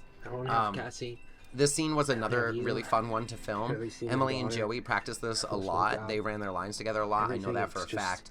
I called in a couple of times to hear them running their lines, and they did such a great job, and their performances really show how well practiced they were, but they do feel sporadic and fun at the same time. So this was another one that was fun to shoot. It was really cold outside, but they were super gung-ho about it. And these were all actually shot the day after the party scene. We filmed the party scene in one night, all the way through my kill, I believe. And then these scenes were filmed the next night. Jamie Lynn's death, anything that happened kind of outside the party was filmed the next night. Aside from me walking the stoners to their car, that was filmed on the night of the party. So this was another one that I just kind of played with the cinematography a little bit and just did some like slow moving back and forth and some interesting angles. My neighbor downstairs actually has wind chimes. I gotta tell you something. And if you listen closely, they kind of sound like they're playing Christmas music. So we got lucky that it was a little bit breezy out, which I love seeing it in Emily's hair too. Emily's hair blows beautifully in a couple of shots right like that. So it's nice to see that we're actually outside and dealing with the elements, and it is freezing. These poor actors really went through it. What's the point then? And I made sure in one of the earlier shots that you could see the wind chimes underneath, since I wanted to make sure we kept the audio from them in there. If I killed you. And then this is one of the scenes that I added in more like city noise in the background, like traffic and stuff like that, which I don't usually do. I usually try to get rid of that, but it just makes it feel a little bit more real if that kind of stands out a bit. So I love the idea of her poisoning him with mistletoe. When I was writing it, I got very excited about it, and I thought it was funny. And I couldn't resist quoting Batman Returns when I was writing the script. So to write that in and kind of have another Christmas movie reference, I thought was great. Since the Scream movies are always referencing horror movies, it was fun that this Stab Christmas movie was referencing so many Christmas movies throughout. There's a lot mentioned. There's like Elf and Home Alone and Batman Returns, which is actually a Christmas movie. If you don't know that, go watch. But again, one of the props that Jose made for us was that candy cane knife that Joey just stabbed into Emily. And I didn't have a place to put it in the movie. We had already shot everything with the Santa Ghostface. And then when this scene came up, I'm like, oh, well, this is actually a great scene for it, because he says that the killers gave him the knife. And he even hints that there's more than one killer. He says they, which could be interpreted different ways nowadays. But that's your first hint that there's more than one killer, basically. And I thought it was a fun scene for him to get to use the candy cane knife, even though I think it may have played a little bit better in Santa Ghostface's hands. I thought it was a really cool spot to put it in. And this was another scene that they just went for it. and Emily threw herself in the snow. There was blood everywhere. It was freezing. They had to run across that super slippery driveway that was just absolutely covered in ice. And this is, even though it's a very, very aggressive kill, I went the route where we don't see the knife penetrating Emily's Emma character at all, which is not something I typically do. I typically go for the graphicness of it, but I just thought it was more about the expression on their faces, and I think they were both so into it that it really sells. Emily's little blood angel there, I love that. It's a reference to what's coming up next in the cop scene. Joey slipping and sliding on that ice while he's running, and now it's the cop's turn to have to run across icy roads and sidewalks and driveways. That's my cousin Corey in the Santa costume filling in for Teddy. No, he's the victim. Mason, you'll see they're running a tiny bit funny, and it's not them, it's the ice. Like, it is so slippery. So our trick was to try to stay on the snow as much as possible as opposed to the patches of ice. But these poor dudes, man, and Emily, they went through it. This shot actually had to be cropped too because Emily's body was missing from the background because this was filmed way before Emily's death scene. Mason? Yeah, I saw the ghost So costume. that one had to be sure? cropped out because her body was missing. We Yeah, thought I'm about fucking digitally sure. It adding was it right in with fucking here. AI enhancements, but eventually we didn't. The reason I actually chose Corey to be in the costume for this too, not just because he was available and he's my cousin and he works his ass off for these movies. He even earned himself a producer credit on this one because he does so much for these movies. But I chose him because he's about the same height as Teddy, and Teddy's a big, muscly dude, and Corey's pretty stacked too, so they both kind of have big pecs. So I thought it would actually kind of look more like Teddy in the costume if we used Corey for this. Though originally it was supposed to be Henry in the costume again, and the timing just didn't work out, but I think it worked out a little bit better because now it's actually more believable, to me at least, that it's Teddy in the costume. And the acting in this scene too, just superb. David just eats this scene up. They're doing such a great job. I was so impressed with them. They just went for it. Their stunts too. David is not professionally trained in stunts, but Douglas is, so it was really cool. Douglas took his falls really well, and he loved the blood even though it was freezing outside. David got lucky and he didn't have to have too much blood put on him outside, and most of his was done digitally later. And the knife that Ghostface is holding is actually a foam knife, and it's not what we typically would use for a close-up. But it was the safest thing to do, especially when there was ice involved. We didn't want anything pointy in case they slipped and fell together or something. So he's using a foam knife that would very easily break if it was stabbed at someone. So this is another digital effect added just to enhance what we did. It was done practically first, but we decided it would look a little bit better with some more digital stuff. Same with this throat slit. This throat slit was a little challenging on set. Even though I love the shots, we didn't have a throat that bled, so we had to add blood to it, and it became very, very complicated, and it was freezing. I couldn't subject them to standing outside and running tubes up them, so there's some digital blood here. This is all digital, and then this is where the blood turns into the practical blood. And we were missing some blood in this shot, so some of this is digital too, especially the spurt, but even the blood on his mouth in this one's digital. And I have to thank, again, my amazing special effects artist for that. Thank you so much for doing that.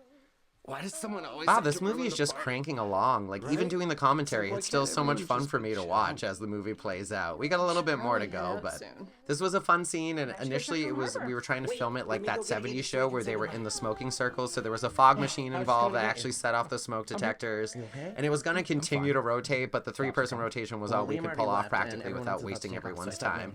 Since, again, this was at the end of the party, and they had already filmed a whole party scene, everyone was exhausted, so I tried to just knock this out as quickly as possible for everyone. So the shots aren't super methodical in this one. We just kind of went for it, and then I edited it together the best we could with whatever we had that worked.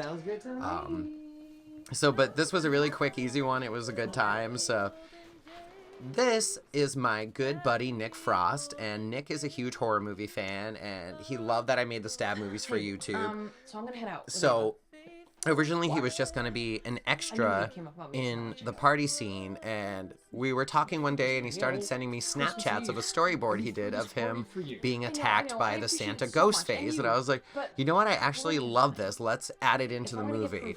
And I'm like, doesn't make a ton of sense in the movie for his character to get attacked since we don't know who he is, but then I reasoned it that Aiden and Kinsley had to clear out the house. So if he was the one that was taking the longest and it was ruining the amount of time that they had to set up for their Aiden being falsely tied up and stuff like that, then it would make sense that they would clear out anyone that was left in there without playing the kill or be killed game. So Nick Frost's character is the only one who actually has a death scene that doesn't get the killer be killed option. I mean, I guess he kind of does. He could have killed the killer instead of getting killed by the killer. And again, this is me in the costume, and another time that I should have added Erica's boobs onto me, but I didn't, because it should be Kinsley in the costume here. But this was really fun to film, and a lot of it was Nick's idea, so it was great. You could see him even smiling, like he was just so happy through this, and we just kind of threw it together. And there is actually an alternate version of the scene where his character lives, is the original way that we filmed it. And after this little sequence here, he would fall and he lands on the ground. He's like, "Weak party, bro," and he walks away. And it was funny and I liked it, but to me, if everyone else was gonna die at the end, I couldn't let this random party goer live, so I had to kill him. And that is actually just a mannequin with a mannequin head on it that just happens to kind of look like Nick, so it all worked out in the end. But I'm sorry you had to die, Nick. I know we filmed it so that you would live, but surprise, you're dead now.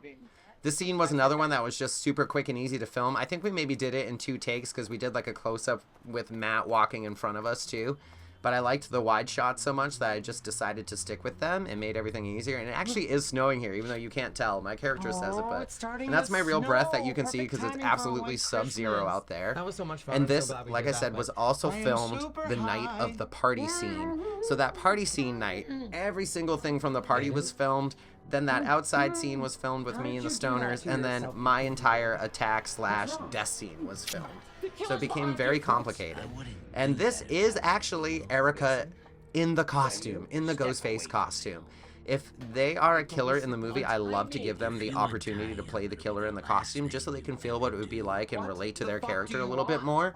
And this is how we discovered that Erica's boobs were very prevalent in them since she has giant bazongas. So it was kind of funny how obvious it is that it's her, and I'm assuming it was as obvious for the audience, but the fact that we put her in the costume because it's supposed to be her, I thought was great, because they don't do that enough in the Scream movies. They don't give you a chance to figure out who's under the costume because everyone's anatomy disappears under the costumes. But in reality, with boobs that big, they're not going anywhere. It is kind of funny though, because Erica was very, very excited to be in the costume, but I think acting in the costume was a little bit problematic for her. She just kind of like didn't know what to do. I'm like, just point the knife around and like move your head like you're talking and try to follow along with the dialogue and stuff like that. In this scene, somehow we lost, when it transferred over to my storage and computer, all of the audio from a good portion of the scene was missing. So all of my lines in this are completely dubbed. They had to be recorded after. And the Ghostface lines were recorded after anyways, so I already had to add his in. So, but the audio finally starts coming back in around here. And this is another funny shot where I say I'm trying to stab the killer and I'm very clearly not. But this was a fun little attack scene. But again, Erica in the costume, I didn't want to actually hurt her. Henry, when he's in the costume, or like my cousin Corey, I'm not super worried about them. They're big buff dudes that can handle it. And Erica's still a tough chick, but I just knew that if I swung too hard or something, I was going to hurt her, or if I knocked her over too hard. And it's really challenging in that costume, and it's scary for some of the actors because you can't see that well. So the stunts in my attack aren't phenomenal because I didn't want to hurt Erica, but I still think she did a great job. I don't know how much Teddy/Aiden being a killer surprised anyone, but that was a nice little tribute to Scream 4 there. And one of my favorite lines of the movie, double penetration. I love to add a little comedy into the kills just because I can. And Teddy, the instant transformation from everyone's favorite character to killer, he just did such a phenomenal job playing Psychotic. I was so impressed. I love these stabs too because Teddy's going so aggressive and Erica's just like stab, stab, stab. Like she's still getting the job done. She's hitting all the major organs. She was just a little less enthusiastic about the stabs than Teddy. Too bad, so sad. But I love that first team up, and it was cool to have a killer that didn't have to unmask themselves because that's like a big thing that's always happening is the killer has to unmask themselves. This scene was originally meant to play out a little bit differently as well, where it was supposed to look more like a struggle between Erica and Teddy. But it was filmed so quickly and there was fake blood everywhere and I didn't want them rolling around in it, so we just kind of knocked it out. But the perspective of Liam's character looking through, like he saw them just standing there talking to each other, so it doesn't make a ton of sense, but that's okay. This is another one of those fantastic moments with Teddy where he really shows off his acting skills. Like he's sweetheart, nice guy right here, and then instant switch into psychotic. And I love the way Matt followed him and with the camera, like everything just played out so well here. The blood spreading out around me is digital as well, so are some of the stab wounds, just to really add in the extra effect that I'm super dead and I'm not coming back. This scene is one of the only scenes that we filmed outside that we didn't actually get to film in a blizzard, and anything that actually takes place when you see the outside of the car was filmed very, very quickly. Like, we had one take for each thing that was outside of the car because we were rushing through these public situations where it was freezing. And then the interior of the car, this is real. This is them really driving. But then anything you see like this is actually us parked stationary, and I blacked out all the windows so that we could just kind of film it in my driveway, and I moved the camera around to make it look like they were driving. This was an actual abandoned location that I think it was just under renovation, actually. It's a 7-Eleven. But there was no copyrighted signs hanging up anywhere, and it was all boarded up, and when I saw it, I immediately wrote it into the script and then continued to pray that it would still be there by the time we got to film. So this whole sequence, like I said, everything outside the car, we filmed, I think, in 3 takes altogether, maybe 4, like each individual shot. And then those close-up shots of the doors, I actually went back and got on my own after so I wouldn't waste the actor's time. But 90% of the scene is just them sitting in the car in my driveway with the windows blacked out and covered up so you can't tell. This shot I wish I was able to hold a little bit longer too, but if I held it for too long, you would have seen that there was light coming through Anna's door that we don't see for the rest of the scene. Because this again is like in my driveway with something black covering the windows. It just made it easier for it to be stationary. We didn't have to have the car on, so there wasn't like audio mixing in. That's my favorite line Ashley has in the entire movie, and I think she delivered it so well. I crack up every time I see it. I can even hear the audio right now, and I just laugh. Memory of the scene also includes another Home Alone reference. Again, as much Christmas as I could reference, I did. And hopefully that plays well in the movie. I just really wanted it to be like overwhelmed with Christmas. Like, you don't even want to have Christmas after seeing this movie. Do you remember in Home Alone when the mom realizes she's forgetting something and she doesn't remember what and it again, is? so much love to these super talented actors. Anna and Ashley turned out to be a way better team than I anticipated. And Ashley always has this thing that she kind of ends up as like the lead girl's best friend and partner at the end of the movie. And I don't know why, maybe because that's how I see her in my brain, that she would be there for me after a serial killer attacked me. But I love working with her and she just kills it. So Anna too, what a great scene. This is also one of my favorite kills in the movie, or kill scenes just in general in the movie, because it's so much fun.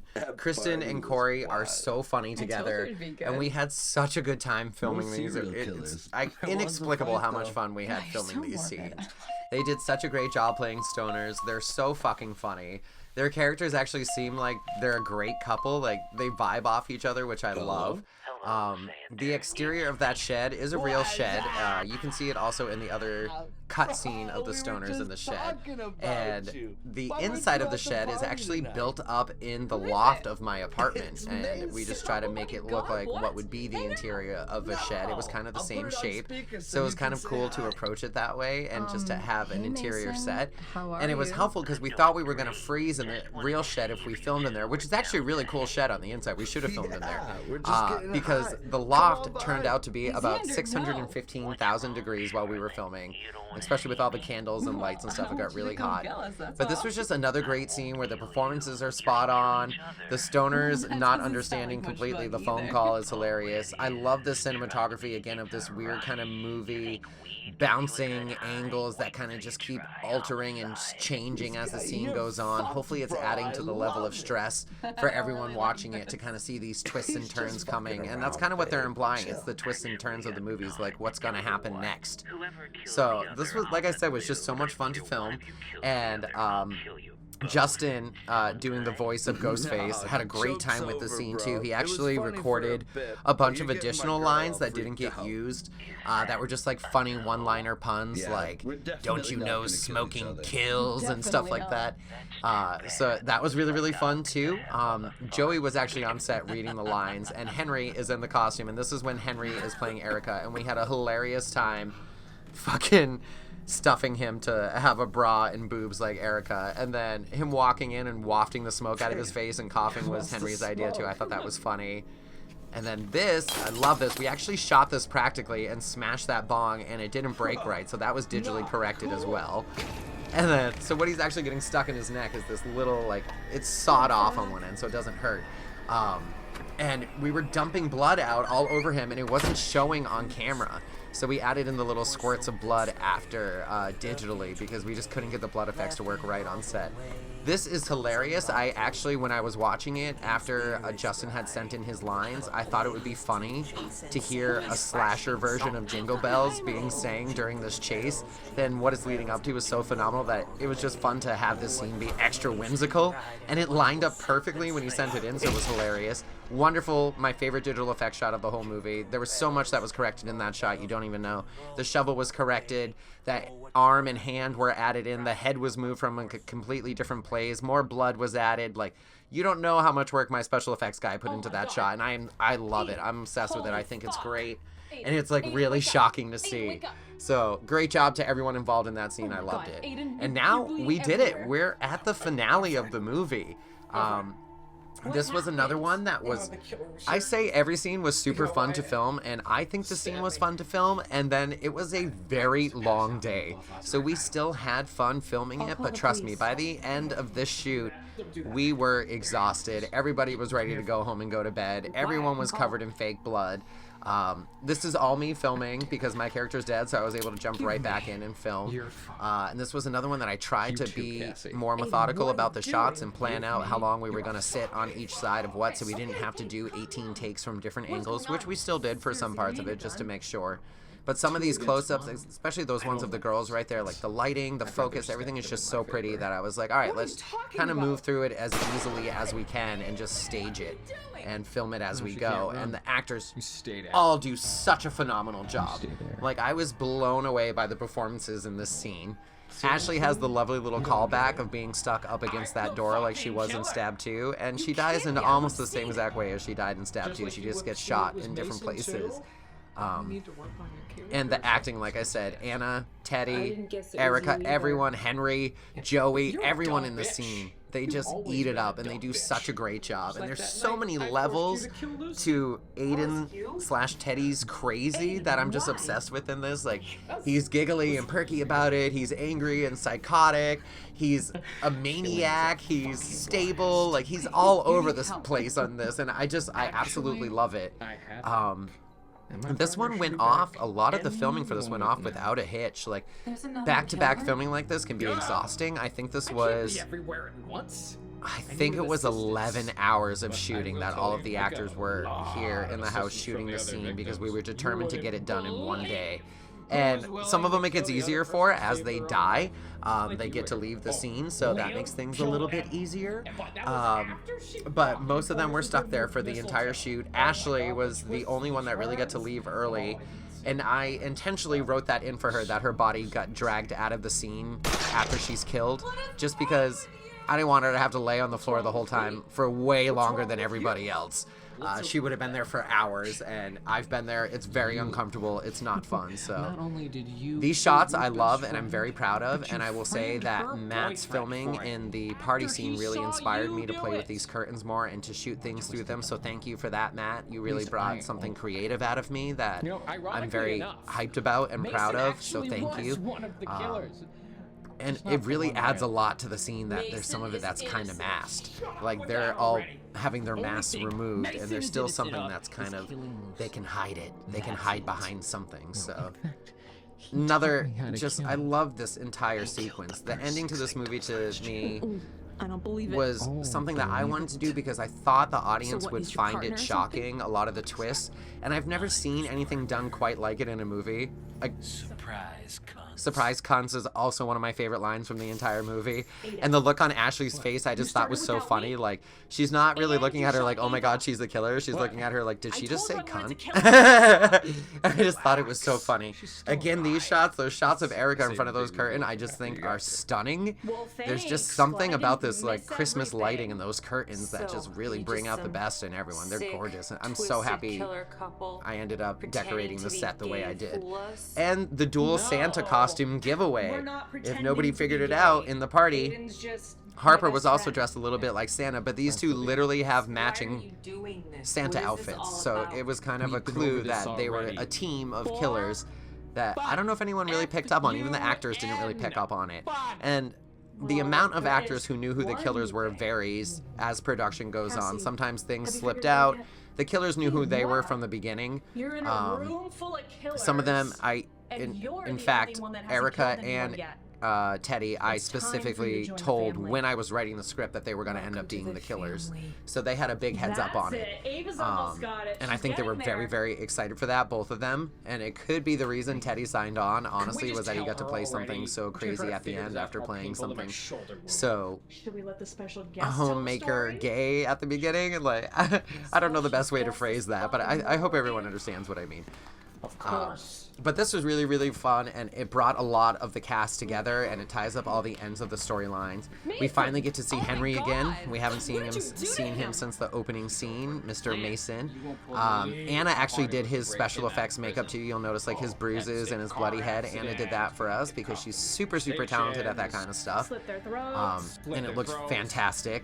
There's a lot of duct tape over people's mouths. That was a process of double-siding the duct tape so it wasn't actually stuck to their faces, but still making it look tight and painful, and then having it be able to be ripped off. We had to build special layers of the duct tape for them to grab onto to be able to pull. So that was fun, honestly. Like it was a cool effect, and I loved it. And they were actually really duct taped though. Like their bodies, him and Joey, are actually really duct taped, and I'm sure it was painful. And they get thrown to the ground and stuff a lot. So I'm so impressed with them. And Henry, actually, his character throughout the movie is referenced. So, oops, hold on. We got to say goodbye to Ashley before I continue that. Bye, Ashley. We love you. That's better. Died in the same spot as last time, just much, much gorier. There was actually gorier versions of that too, where you saw brains come out of the back of her head, which are all over the door and stuff. And she does actually have a hole in the back of her head. It was the first time we did a back of a head makeup, basically. But you don't get to see it. You could see it in the bloopers. You could see the hole in her head, but it was almost just unnecessarily gory, so I toned it down and just went with what we had there. But initially, Mason's character didn't get this massive speech. He kind of just had a few sentences of this massive paragraph that he's spilling as I'm talking over him right now. And the other killers had a little bit more of filling in some of the blanks, but some of it was still left as a mystery. You didn't get quite as many answers as you get from the speech here. But I thought, since Henry is so gung-ho and loves showing up, loves playing the killer, he's so committed, and he was the killer in the last movie with a giant monologue, so I'm like, you know what, why not give him something else to do? Like, nobody's seen the Mason character. I think personally, my first draft of the script, when we started shooting, it was my fault. He should have had this speech the entire time. Like, people want to know how Mason was involved, and who better to explain it than the man himself. So, but this giant twist of them all being siblings was something that I had in my head the whole time, because I knew who was playing the characters. I knew what they look like. And to me, I really think they all look like siblings. Like, I really think they could all look related if you put them together in a family photo. Maybe not to a T, but enough. If they have a different dad or a different mom or even the same parents, they're just so similar that they look like actual siblings. And I like the mystery of where the Joey character went to, because I think a lot of people see him get knocked unconscious and they might assume he's dead, and then they don't know what happens. But the twist of him having to be Cassie's first kill so that she can join the family, I thought was super dark and twisted too. And I loved the idea of the killers forcing someone else to become a killer, since that was kind of the theme of the entire movie. And again, just watching these scenes right now, I'm watching Henry sitting there shaking and Joey balancing too. Like, their knees must have been black and blue for weeks after this. My floor is not nice to lean on, and they're just, or kneel on, and they are just kneeling there for so long, for literal hours at a time. And every time we had to take a break, they could only lean to one side and kind of rest and then hop right back in because it was too much for them to get up and down. I felt so bad for them, but so I did. Production value on this one was a little bit more too. Like, I spent some money on this. You'll notice the costumes are pretty intense. The cast provided a lot of the costumes, including their Christmas costumes.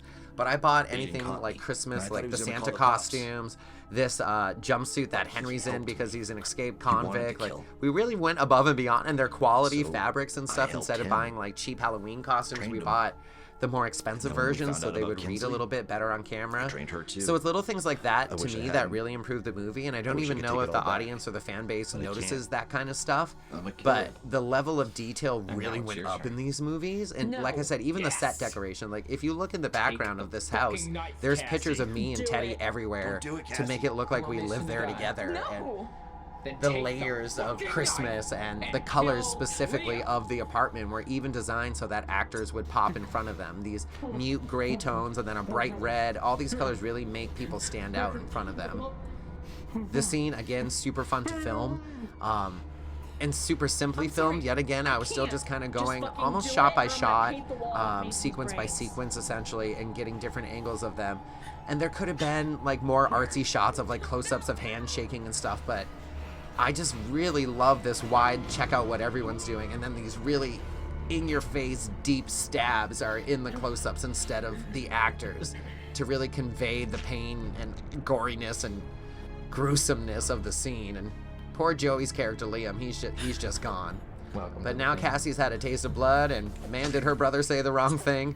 This scene, that was a pain in the ass too. You'll notice Teddy's hand was already there. That was a one minor blooper because he was holding tubes for the blood that we should have waited another shot to film, but we didn't, so some of it was corrected a little bit digitally to add in a little bit more blood. But he was soaked. Don't be fooled. We had a blood spurter in there first that just shot blood, as Anna said, into the atmosphere. So we had to switch to tubing that would kind of slowly drip out blood. Henry's brain's getting blown out were some pretty intense prosthetics that we put on him too to get these holes in his head. The puddle of blood was digital. And then this fight sequence, again, all staged on the spot, and we kind of just went for it, and whatever happened in those shots we somehow worked in. Like the wreath falls here, and we loved it so much that we actually reshot it and made sure that the wreath fell again, and it broke. It wouldn't even light up anymore. And then I kind of staged the girls through each moment of this. Like, we knew a couple things that were going to happen, like these beer bottles were going to happen because we got these special breakable beer bottles from New Rule FX. Check them out on Instagram. They're awesome. They also supplied a lot of the blood for this movie. We knew the punch bowl drowning was going to happen, so that was a prop that had to be bought too. This sequence was a little bit different. They were originally going to fight with the candy canes that are on either side of the stairs there, but I loved the idea of someone pulling down those curtains, because while the curtains were beautiful, while we were filming, they kept getting in the way. So it was fun to have them rip them down. And then these really aggressive stabs for Anna, because you don't know it yet, or you do if you've already seen the movie, but she's not living. There's a tiny bit of a sequence missing there too, like her last stab into her falling is missing something. Black Christmas tribute, finally, again, the unicorn prop that was made by Jose comes into play finally at the end here. And these close-up stabs are actually Ethan, my cousin's son, in a black sweater doing the close-up stabs, because we didn't film the close-up stabs. He's stabbing into a mannequin that has Erica's costume on it. And then everything else that you see is still Anna, but all those super close-up stabs are actually Ethan's hand. And the same when Cassie was stabbed before this, Anna was stabbed before this by Erica, it was actually a mannequin getting stabbed by my cousin Corey in the Santa Ghostface costume, which wasn't the right costume, but you can't even tell, so it worked out. Yet another tribute to Home Alone. And originally, Anna's character just collapsed here and didn't bleed out, but then I added in the blood because why not have everyone die? We're not going back to the storyline anyways. So that was Stab 3 Holiday Horror with commentary from me, your good friend, Joshua Patrick Dudley. And I really hope you all enjoyed the movie. We had so much fun making this, I can't even describe it to you, even though I just spent an hour and 36 minutes describing it to you. And there was so much fun behind the scenes that I couldn't even fit it all in here. And trust me, I talk fast, I'm sure, as you noticed. I try to fill this with as much information as I can. But it was an absolute blast making this movie. I'm blessed to have the team that I work with, the actors, the behind the scenes people, the special effects artists, cinematographers, composers. Everybody that has helped out on these movies is just so amazing, and I can't thank them all enough. I think you guys are going to love what we're doing next. We're moving on to Stab 4, 5, 6, 7, and 8 again, now that we've rebooted the series. And we're going to be following what I think would have actually happened in the Scream movies this time. They won't be based on us or our previous Stab movies. They're very Gale Weathers focused, and I think you guys are going to love them. The next one, Stab 4, Knife of Doom. is in pre-production right now, and it takes place in the 80s. And like I said, Gale Weathers is the main character, and Jamie Lynn Hazard from this movie will be playing Gale. And you'll see a lot of returning faces in new parts as well. Since the first 3 of these in this series were an anthology, I'm able to bring a bunch of people back to play different characters, and I'm very, very excited to continue to do that and to bring in new faces as well. So thank you all again so much for watching. My stabbers, my screamers, I love you so much. You are the reason I am still making these movies 13 years later. Thank you so much for tuning in. Thank you so much for your support. Thank you for your donations. Everyone who donated to the movie is listed in the credits under the special thank yous. Thank you all times a million. I love you. I love you. I love you. I couldn't do this without you, and I can't wait to keep making more stab movies for you. Happy holidays, everybody.